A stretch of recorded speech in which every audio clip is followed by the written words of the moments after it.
Drill 92.3, Bootleg Cap, DJ Head. West Coast. National treasure. He is on the motherfucking Mount Rushmore of West Coast hip hop.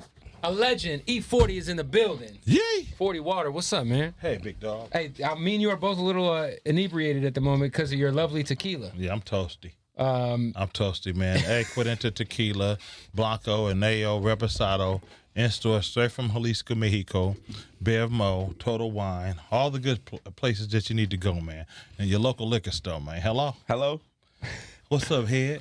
How you doing, brother? I'm good, brother. Good to see you, family. Much love to y'all, man. How many shots of tequila in are you today? Probably about eight or nine. That's not bad. No, man, I've been drinking wine, too, though. Oh, yeah. Never drink tequila and wine. I'm toasty. On a level from 1 to 10, like how toasted would you say? Probably about 5. 5?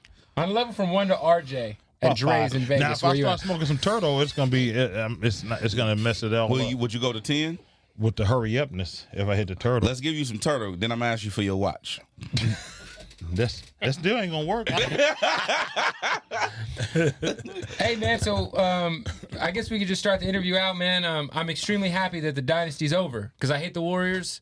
And I'm just, I ain't gonna lie to you. He be here talking crazy I about really the Golden State dislike Warriors, the Warriors bro. wholeheartedly. I'm talking about crazy. So here's me as a psychologist, right? Mm-hmm.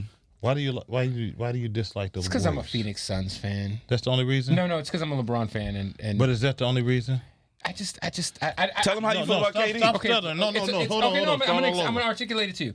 I did not appreciate KD joining a 73-9 team. Okay, how long was he in 2 years. No. How long was he in Oklahoma? I don't know, but like 7 years. You don't think that's a long time, good brother? Have you been to Oklahoma? Yeah, but can we? I mean, you were there. You saw that. Have you been to Oklahoma and have you? I've never been to Oklahoma. I never want to go. It's great. It's a great city. It's great and everything. But I'm saying you don't think that's a long time? 7 years, good brother. So let me ask you a question. You know that you one of the greats. He is one of the greats. If not the greatest. I think he is one of the greats. But you mad at him for joining the team that he rocked with? I'm mad at him because the year prior to him joining you watched him and Russell Westbrook blow a 3-1 lead to your Warriors, and then he joined the squad that beat him. Well, hey man, if you can't beat them, join them. Have you had any dialogue with KD about coming back to the Warriors? Because I don't do all that, man. They my partners, and I don't go into none of their decision making or none of that. I promise you. You're not Drake. I don't ask them none of that, man. I stay up out of that, man, because you know this is basketball's an occupation just like rap. 100%. You know what I mean? So I'm not gonna tell them to leave any money. I'm not gonna tell them that's their decision, man. You know. I respect it. Yes, I'll stay up out of their mix, man. You know, but I got nothing but love for them, man. I think we'll be back. Just next patient. We the Wounded Warriors right now. You know what I'm saying? And the Raptors know that they wouldn't have won that if we were healthy, and everyone knows that. But anyway, let's move on. Let's move forward. What did you say? I said hindsight's 2020. Obviously, we will never know that. It's easy to say. Don't do that. I'm just saying. Come on, everyone knows. Anyway, man. 40. Oh, his hate run deep. It's all good. You and Drake. That's unnecessary hate. I thought it was dope. You got to be careful with hate because it'll get on your plate. Hate's a strong word. I wouldn't say hate. You should. I'm a basketball fanatic. Have you ever heard of good karma? Yeah, of course. Good karma happens when you do the right thing. And bad karma happens like when you ruin the NBA and then you almost, you get injured. Who did that? How did he ruin it? KD did. You just really, who do you think? You don't think KD ruined the league for 2 or 3 years? How did he do that?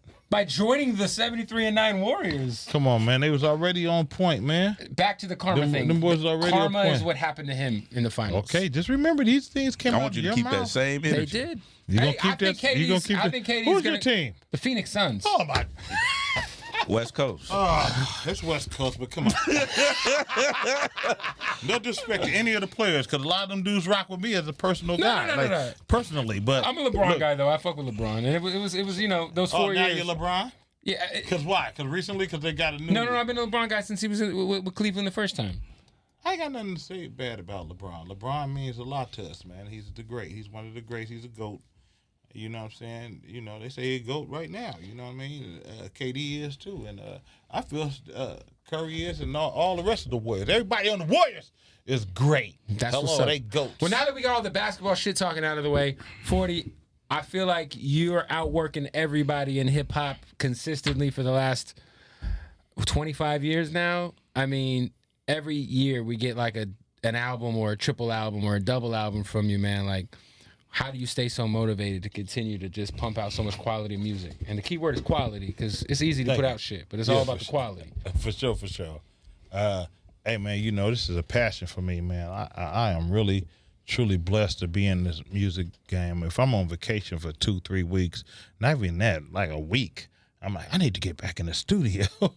You know, that's how much I love music, you know. Playing the drums in the 4th grade. All the way to the 12th. You know, at that time, you guys might laugh at it, you know, being in the marching band and whatnot. You know what I mean? I was still gamed up, laced to the fullest, you know what I'm saying? And at that time, it was the only form of music that we didn't have Pro Tools. We didn't have Logic, none of that, bruh. You know what I mean? So that showed my passion right there.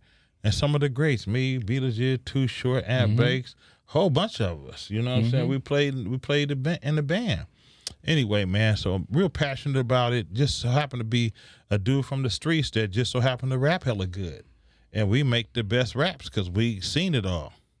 Yo, you know? you're one of the more like unique and distinguished styles, like your flow, everything, I feel like has been unique this whole time. And it's, you know, a lot of times we see people taking styles. I don't think anyone can do you.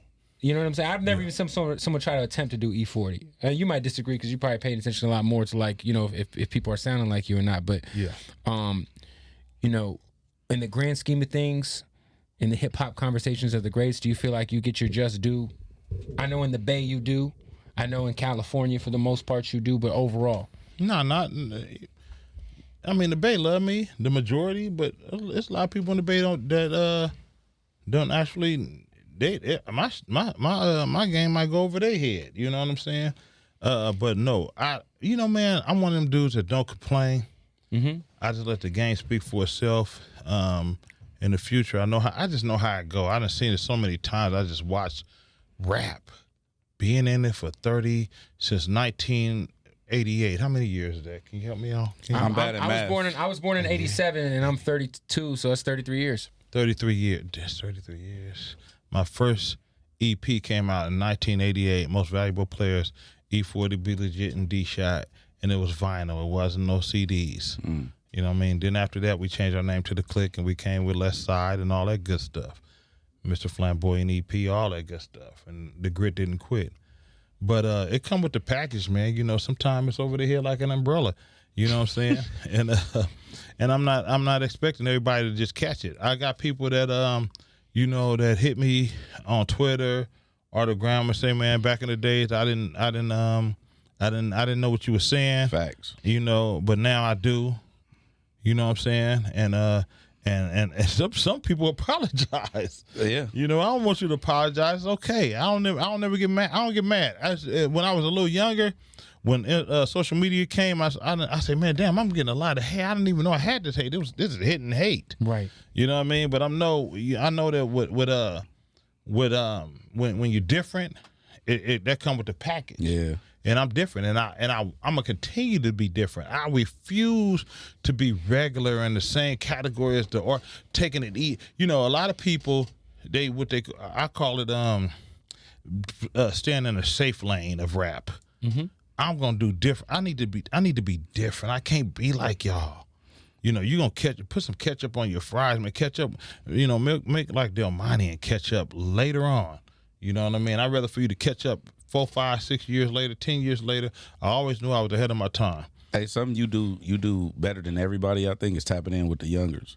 And like, I think that, like, as an OG, I always respected that about you, because especially coming up, like, nobody helped us type of thing. Yeah. But you always reaching down, pulling up the next wave. Like, you even hit me like, yo, what's going on in LA? Who's the, you know what I'm saying? And I think that's commendable, like, especially being at the level you at. Like, what makes you do that? What makes you definitely have, because I look back at myself. I didn't have nobody to turn to. No one, like, it was an unorthodox style.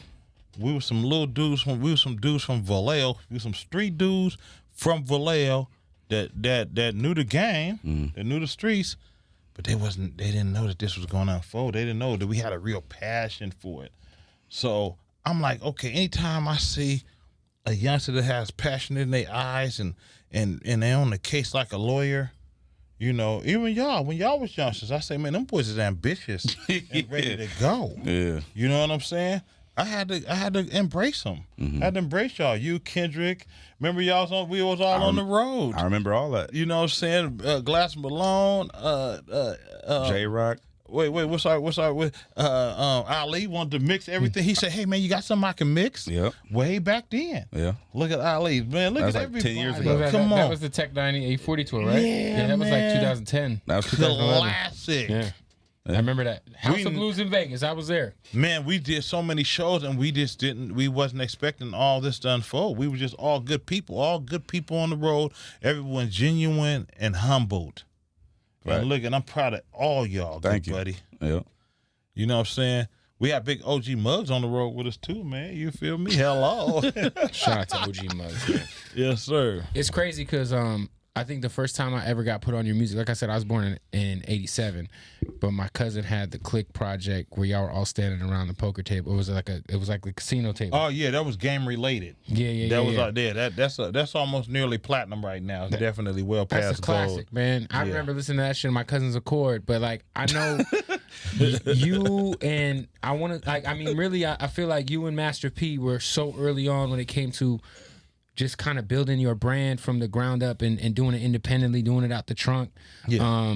You know, and I feel like there's a whole new wave of that energy currently in hip hop. You know what I'm saying? I feel like the middleman ain't needed as much. Go ahead. No. The middleman is not needed as much, but I will tell you, the middleman does help too, though. But with us, unfortunately, we didn't have no middleman. And obviously, you had a great run on Jive. You know what I'm saying? Oh yeah, but that was I had a great later. distribution deal with Jive, just like P had a great distribution deal with Priority. But before that, it was the I call it the real independent, because we had small hubs. We had City Hall Records and we had Music People. Me and Master P, that's what we had. And Master P got it out the Bay first. Yeah, a lot of people don't know he went to the Bay first. Oh yeah, definitely. He was out there with us. Mm-hmm. You know, we was all, you know, and there was so much talent out there, and sometimes Master P talent would get overlooked. Mm-hmm. But he knew what he was doing. He was straight from the soil and everything. You know, he used his brain, and it helped him as well to have the Bay Area in him and to have, you know, the boot in him, so Louisiana. So he went to the sticks and got, you know, rappers from the sticks that was not heard of. And he put that down south hustlers together. Yeah, I remember that. And he just did a great job. I just take my hat off to him, and nothing but love and respect. My uncle St. Charles, he's the epitome of independent.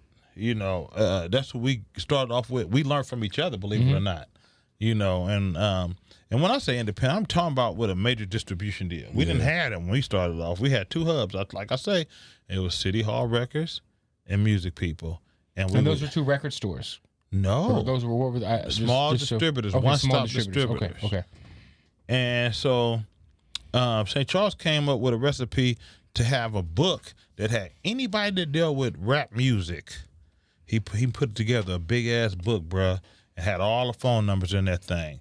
So what we'll do is we'll send off our CDs every time we got a release with a one sheet with all our information, the barcode.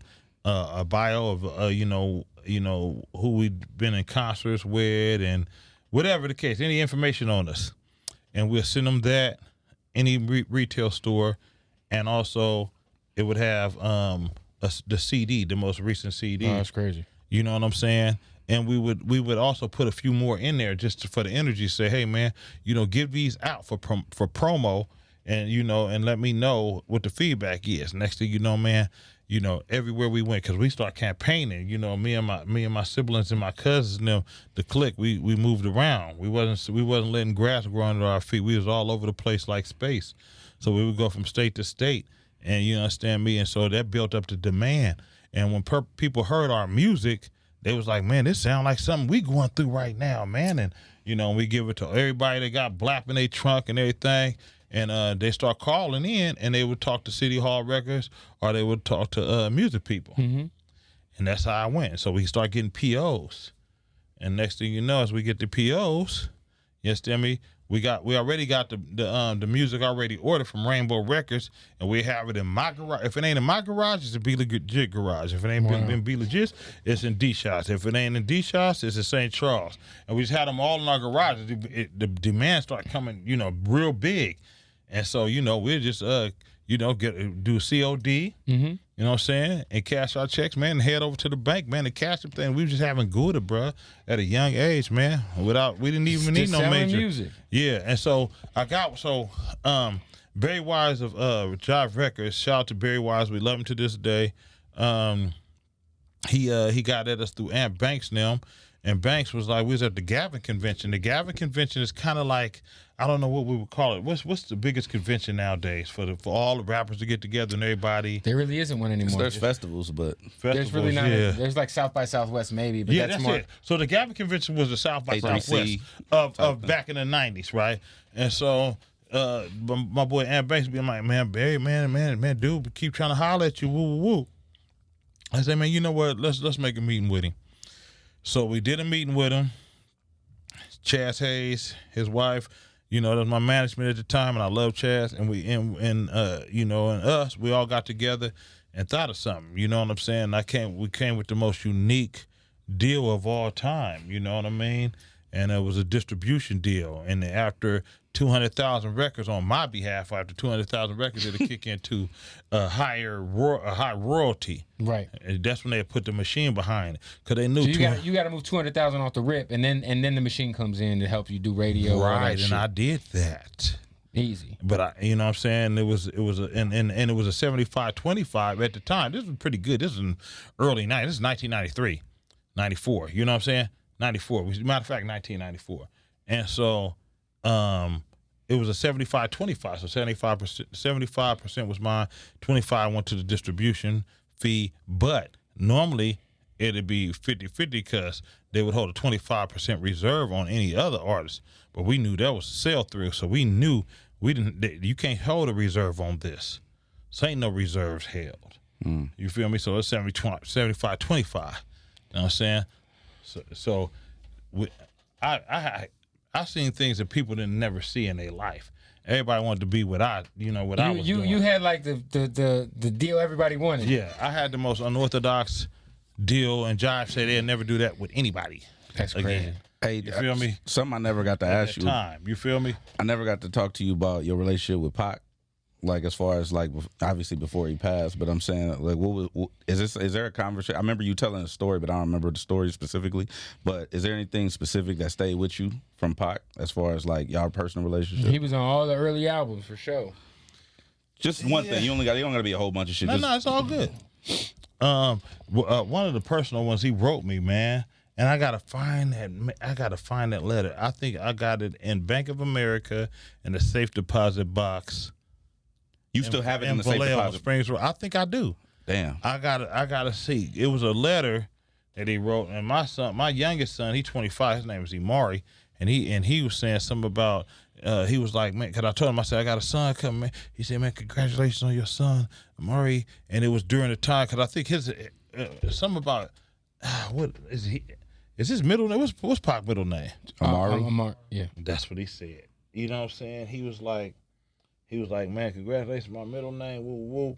I'm gonna be out soon, and he was just popping. It was a real letter, bro. And he knew, and he said we rocking with that song One Love, because me and his album came out the same day in a major way. Mm-hmm. And I think it wasn't all like no, Me Against the World.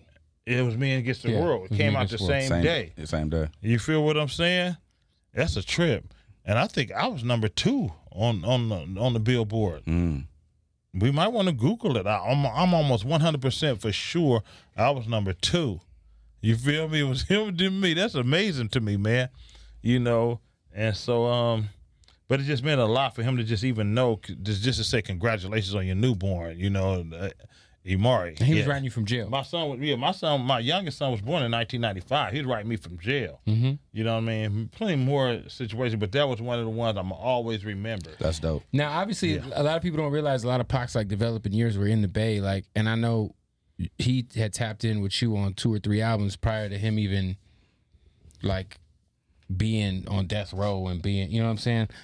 Was that how you guys' relationship kind of originated? Was because Tupac was in the Bay. You know what I'm saying? Like that's obviously how he linked up with Shock G and everybody. Like, how did you guys originally link up? So of course, I already peeped how he was getting down doing his thing, right? So one day we was at Juneteenth. Okay. And we was. I think that was held in Davis, correct? Was that Davis? Back in the days, yeah, Davis, Juneteenth. And so Rich was there, and I had drove my Cutlass out there. Me, Rich, and B-Lo, we all had Cutlasses. Mm-hmm. I had a 70, he had 72, 71.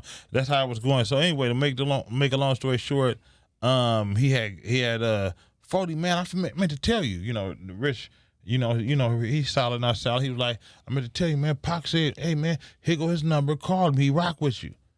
You know what I'm saying? Damn. I was like, wow. That's crazy. And I knew it because he had, I'm not going to say I knew it, but I felt it because he gave me and the clique a shout out on Strictly for My Niggas. Mm-hmm. So it's got to be like, what, like 93, 94? Yeah, around 92, 93, somewhere around there. And I was like, what? For real? And so I called him. He was like, man, when we had our conversation, and it was on from there, man. That's what's up. It was on from there, bro. Yo, you've got like eras of your career, obviously like the early super independent, the Federals, and then you got Element of Surprise in a major way, the Charlie Hussle shit. But then I really feel like what kind of like turned you into like a household name on this side of the country was Ghetto Report Card, which was, that's when I first got into radio. And My Ghetto Report Card changed my life.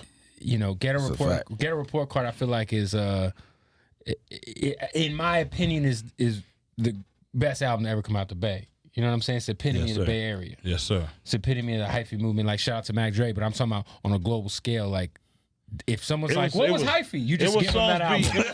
It was songs beyond Tell Me When to Go. Yeah. Tell Me When to Go was hyphy. Fast and all the fucking other Bay songs. Area. And, all the other songs was just game involved, like just Bay Area culture. Gouda was my shit. You feel what I'm saying? Yeah. Gouda, all that, man. Yeah, area. White area girl. shit. Man, white girl. You know what I'm talking about? You and that With booty. Jewels? You and that booty with me, Lil Jon, and T-Pain. Me and T-Pain. Yeah, T-Pain. Produced by Lil Produced by Jon. Sold more than Tell Me When to Go by far. Hey, let me ask you this: You feel what I'm saying? What made you link up with Lil Jon in the first place? Because I feel like that was like significant. See, that's where it go back to the big OG Too Short. Just being on the road. Too Short was in Atlanta, right? No, put it this way. Too Short didn't actually introduce me, but Too Short introduced Lil Jon to us. Like Too Short and Lil Jon rocked real heavy because Too Short moved to Atlanta. So they was real heavy with it. So everywhere we go, we doing shows, and I'm like, hey, Lil Jon, we chopping it up. Right. Feel me? It was all love. And it became organic like the planet. And then, unfortunately, I was done with my deal with Jive in 2003, and I didn't know what I wanted to do. And the Lord whispered in my ear and said, "Call Lil Jon." Huh? I was taking a gangster sit down. You was taking a gangster, and something just told you hit Lil. Did you call Lil Jon on the toilet? That's West Coast. You called Lil Jon from the toilet. Did he know you was on the toilet? I didn't tell him that. Too much information. He know now. He know now. Call Lil Jon. I took out my two-way pager. That's funny. And man, he hit me back, and then he just let's talk tomorrow morning, 9 o'clock. My people's on deck. Let's talk. And well, that's how you knew the album was gonna be the shit. Man, we didn't. I knew it was. But I was in my bag. I got so much. Man, I'm so gamed up, and my gas is everywhere. Man, I ain't trying to be a meat monster, but I will gas you right now. I will gas a rapper, man. They don't even understand because it might go over their head. I'm in my bag. Is that what they call it nowadays? Right. I'm in my bag, man. You feel me? So anyway, to make a long story short, I went in there, and so we went to Stankonia Studio in Atlanta, right next door to Zach's. Stankonia Studio is where Outkast and everybody perform. It's Outkast Studio. Yeah, it's their studio. Yeah, big. And so Scrappy, everybody, Crime Mob, all of them, all love. Oh, it's so big. It's big family, man. And we in there, we just all embracing everybody and everything, and it's good. I just got my mama and me. Washing walls at Mirror Island with her on the weekends. Maggie's Hamburgers, sweeping the floor and mopping. Her extra jobs besides working at Napa State Hospital. You know what I'm saying? I went in there and I knocked things out, man. I was not playing. And I surpassed everybody as far as getting the album done. Yeah. Wow. You know what I mean? And I showed up and showed out, man. And so we at Tom Wiley house from the president of Warner at the time. With, you know what I'm saying? We at his house, and Lil Jon pull up, right? I just got finished mastering your album, and I put your sad song on there, right? The sad song was a song called "I'm Happy to Be Here," right? Which became the Source magazine. He didn't know in the future it was gonna happen. At that time, Source magazine 5 stars and all that stuff like that. 5 mics. And, 5 mics. Yeah. That meant a lot. They gave me 5 mics and the hip hop quotable. They gave you the hip hop quotable. That's what they gave me. I used to cut those out. They Hang them didn't on my know how closet. heavy that was. You know what I'm saying? But that right there showed me right there. Then he was like, and then he say, I put all the up tempo slaps at the front. And then I put the slow ones in the back, and that bitch jam, right? I let him just take control, man. I finally let somebody A&R my project, let him just do his thing, man. And it was a classic, and it turned right now to this day. That sound, what I started. I'm sorry, man. I got to be honest. Lala was not on that page. It was a different ballgame. We've been hanging out the windows, standing on top of cars, turning donuts. Well, I always do say, flamboasting. based off of what happened with the hyphy movement and then how the pack grabbed it, that is where we get, I feel like, the mustards and I feel like it's an evolution of that. It was already there. We was doing, but I'm saying, the Mossy, the Sick With It records, we was doing it way back in the days. We just didn't have a name for it. We were just doing it natural like what we did. And a lot of the other Vallejo rappers and a lot of the Bay Area rappers, it was just like that at that time. It just so happened that particular time, and R.I.P. Mac Dre. Mac Dre did his job, bro. Mac Dre did his job. You know, he brought it to the forefront. And I took it nationally. Were you guys close when Mac Dre was active, or were you guys not like? Me and Mac Dre really never had no real problem like that. Right. I was guilty by association. My young cousin did a song about him, and that's where it went from there. He just did a song about him, and I never I felt like. You know, I was already an older dude, and already, I mean, even back then, I was already a fixture on the streets. Let's be honest, like 0203, you're still like an OG. Listen to what I'm saying. Yeah. This is way before anything. I was already somebody from Vallejo. People knew Earl Brandt, Donnell. I'm just being honest with you. Right. You know what I'm saying? So I didn't have no reason to be like clowning dude or nothing. You know what I mean? Right. Even though there was neighborhood issues, but that didn't have nothing to do with that, man. Right. You know what I'm saying? It was older funk, and those issues was passed. But we would see each other, the older guys, and hey, what's up with you? That's over, right? It you know what I'm saying? So we never threw rocks at that young man. You know, I had a cousin that threw rocks at him. And I didn't have no choice but to take his side. That's my cousin. That's your family. That's your blood. So that's how I went. I didn't hate that man, bro. Right. A lot of people got it all twisted up. We was not in competition. He was doing his thing. He had Too Hard for the Radio. I had Mr. Flamboyant. You feel me? And we was both doing our thing. You feel me? And I came in the game in 1988. He came a little bit later. You know what I mean? But R.I.P. Mac Dre, man. R.I.P. Yo, the Bay Area to me is like, you know, shit, man. When it comes to influence, like we were talking about, like, you know, shout out to Blueface, but I feel like that Blueface flow is kind of like, you know, like I heard that first out the Bay. Shout out to SOB. You know what I'm saying? Like, what is? No, I had talked to. You know what? Blueface had. I think he spent some time in the Bay. Like, what did he tell me? He told me he stayed in. I don't know if it was San Bruno. He had. Blueface is a great kid for sure. He's a fucking great dude, man. I like Blueface, man. He's a good dude. Sincerely, we're I really, like really him. rooting for him. Like, you know what I'm saying? Me too, bro. Yeah, you know what I'm saying? But like, I just feel like the Bay. You know, shout out to our music director DJ A, man. He's fucking just the most just angry Baydestrian of all time, because he doesn't feel like the Bay gets the love it deserves. Why? That's the truth, though. The Bay don't get the love that we are trendsetters. A student of hip hop, I agree. Yeah. And why do you think that is, though? Because what's before its time, it never gets recognized. Yeah. Until later. That's just how the game unfolds. It's always after the fact. It's always after the fact. It's after the fact, and it's always after. Oh, he's gone now. Now he's a legend. He's the greatest, and woo woo woo. You know how it go, man. Give dudes their flowers right now While they're alive. while they're alive. Just do it, man. You know, I remember the first time I seen that was when I seen, and I didn't even know Big L. Mm-hmm. Shout out, rest in peace, Big L. Shout out to well, after he Big passed L. is when everyone started tapping in with he his went music. gold. It was the first gold record, everything. Yo, I'm not gonna lie. I didn't know he was dope like that. I didn't have nothing against him. Big L's one of my favorite rappers. I didn't fuck with him until he passed, and I bought The Big Picture, which was like his album that released after he died. And like I didn't even know nothing about it. Right. No, that's facts. You know what I'm saying?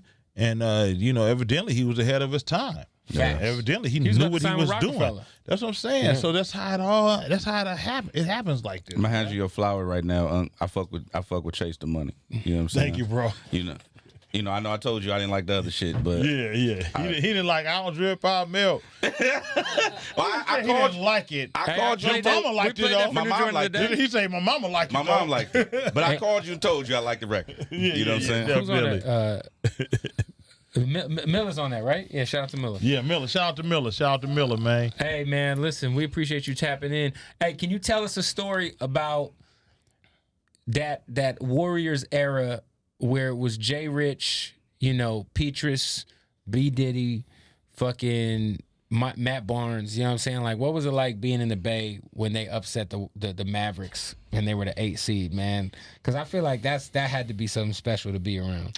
No, I love it, and I love the way that the Warriors was playing. We called it street ball. Mm-hmm. At that time, they was playing street ball. It was no particular pattern. They was just out there playing street ball. You know what I mean? And it's been so many years that the Warriors, we had so many great players. Like Mitch Richmond and Chris Mullin and Chris Webber. The powers that be at that time would trade the great players. Like I remember Robert Parrish. That's one of my favorite players. That's so crazy. Bro. I forgot about that. And then he went over to Boston Celtics and became a Hall of Famer, bro. Mm-hmm. You see what I'm saying? There's things like that used to bother me. But we have great people in place right now that are that are running the place. You know what I'm saying? And I think we're gonna be all right, man. They're making great decisions. They are very passionate about their team. Facts, man. One more thing. Yeah. Did you happen to talk to Nip before he passed? I heard y'all got a song. You got a record with Nip or no? No. I sent him a record, and due to the fact that I know how rap stars is. We all are busy. Yeah. But we would talk and early in the morning he'll say top of the top. You know that? Early. You just know how he got out. That was his thing. Yeah. That was his thing, top of the top. And he'll say, I'm going there this week, whoop, whoop. But I know how, this man started getting really busy. Mm-hmm. Like, and I know he loved me, man, because he mentioned me in he mentioned me in a lot of interviews. Mm-hmm. You know what I'm saying? And I'm just glad to be in this conversation.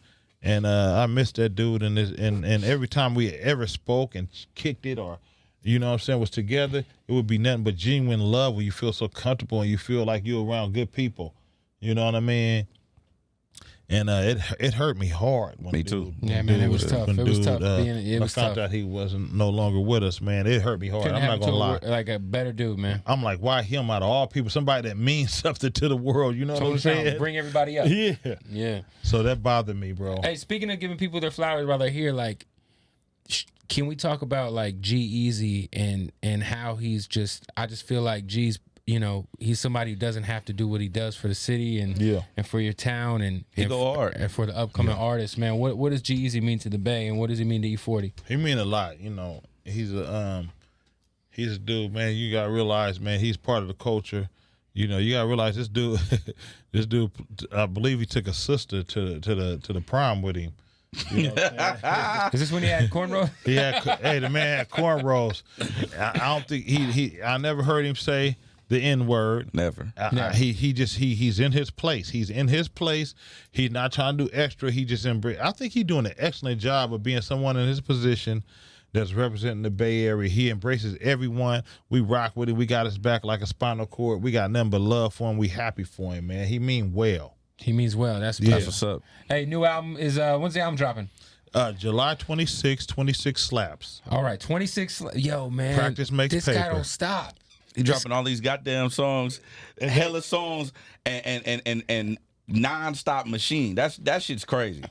Like what? You like 26 on the low, huh? Come on, yeah, man. I'm aging backwards, man. I'm about 27 years old, man. I be like, yo, E-40, another triple album, another double album. What? There's a double. Yes, This sir. guy is on his shit. 40 Water. We appreciate you checking in. The legend. The new single is fire, and I cannot wait to hear the album, man. Thank you. We I appreciate appreciate you tapping in, man. It's Thank Show you. 92.3, LA's new one for hip Love. hop. Thank y'all. West Coast. Stick with it.